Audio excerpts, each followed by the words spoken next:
I spoke to a few friends of mine.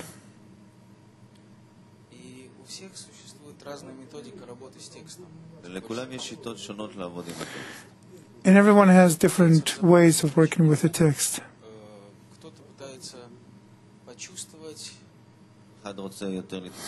One wants to interpret, one wants to feel, to draw strength, to develop a desire. There are many ways. Maybe you should explain how to really work with the text. I think I just did. When I read the text, I want only one thing: to feel in me what they are talking about. That's it. This is called being in the spiritual world. It's called being in disclosure.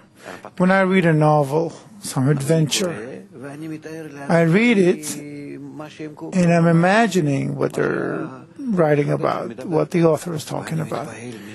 And it impresses me, and I can cry and laugh, and inside everything is, the whole thing is going on inside of me. And I want just as much, well, actually it's a lot more, but I want to be impressed and excited by it just as much, just by what is written in the books, going up, going down, dividing, connecting. I want to feel it. To me, it's so dry, yes?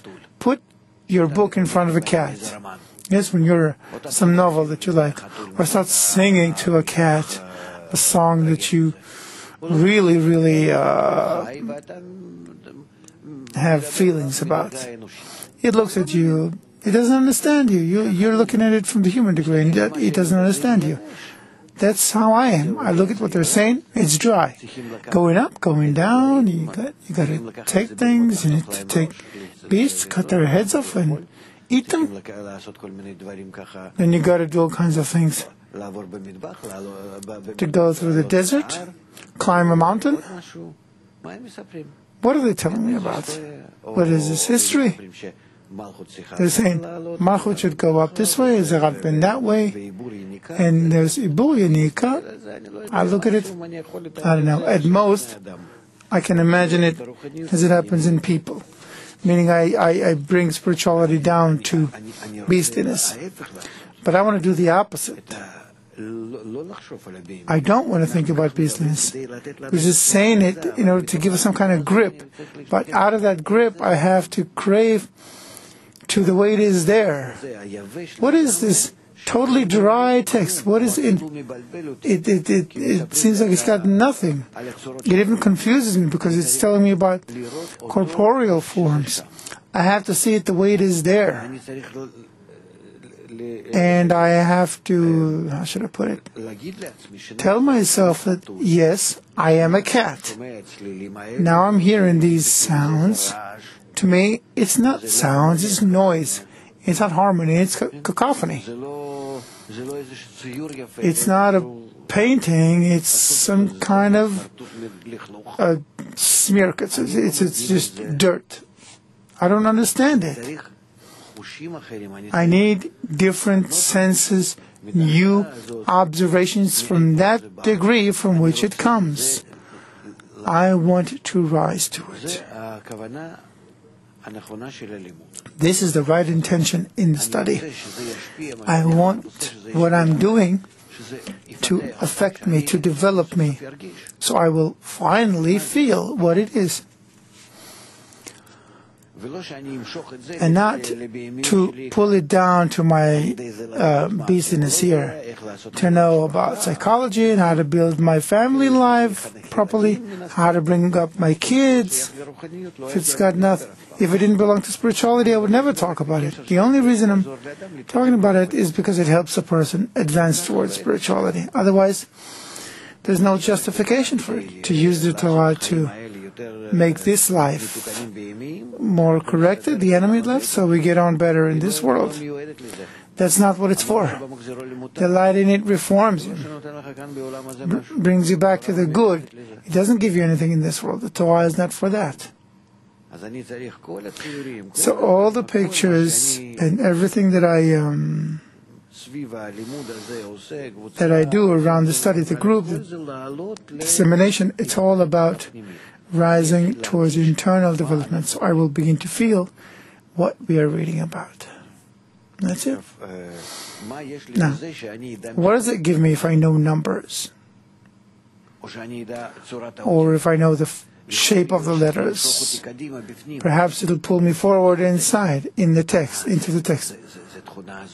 So that's this quality and that's that quality. So maybe I'll begin to feel according to these signs. If it is a sign, so I will develop, so I will open up, so I will feel it, fine. But then again, it mustn't be imaginary. Not imaginary means only through the light that reforms, and not me building in me all kinds of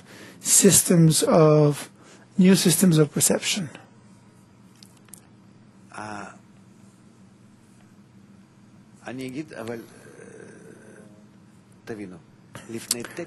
I'll explain it.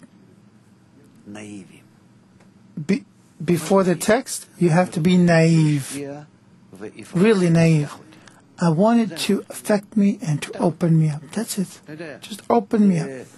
You know, it's you don't understand, you don't get it, and nothing, and all of a sudden you feel, huh?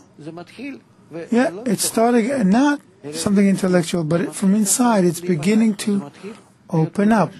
You're beginning to feel. This is what we need to aspire for, and there's nothing to it. It's like a virtue. It's like a miracle. It has nothing to do with the intellect, with the reason. It's a point of desire that begins to inflate, and in it you begin to feel its volume, and within that volume you begin to feel life. And that's how you have to be during the study. That's why it's not the smart ones who learn. It has nothing to do with being intelligent. On the contrary, people who live, who come out of the classroom without getting anything, just fine. There are people who study for many years and just go, I can't remember it, I can't understand it, so at least I can remember it. No, I can't even remember it. I read a sentence and I can't put the words together. Well, what was I reading it from beginning to end? What did I read? And it happens to us. And it happens deliberately so we would attain the internality. The internality. You will not be allowed to perceive the externality. That's why Baal Sulam laughs. He mocks at the Jerusalem Kabbalists, as he calls them. You won't be allowed to memorize. We'll go through what we studied, like in TAS, in part 12. You'll go through it again. It's as if you never studied it. You won't be able to repeat one sentence correctly. And I'll draw it again, I'll do it again, but none of it's going to help. And it's deliberately so. Because by that, you are enticed to feel. It develops your tools of sensation, because sensation means you're in it. It's a desire. The sensation is a desire. So you're saying other people have different ways. Emotional ways and intellectual ways. Intellectual ways, they have all kinds of numbers and gematria and shapes and whatnot. There are ways, you know, if you go to Bar-Ilan University here, you're a guest, you're from Moscow, so I'm just telling you. 2 miles from here, there's a university where they teach Kabbalah by dance movements. Yes, a woman steps up and starts dancing according to Kabbalah. Yes, so that's Kabbalah too. Or following these tam-tams. The drums, right. I guess that's how they beat on the tamim and nekudot. I don't know what they're doing. People are so confused. It's written very simply. Your intention to feel the material that you are reading about.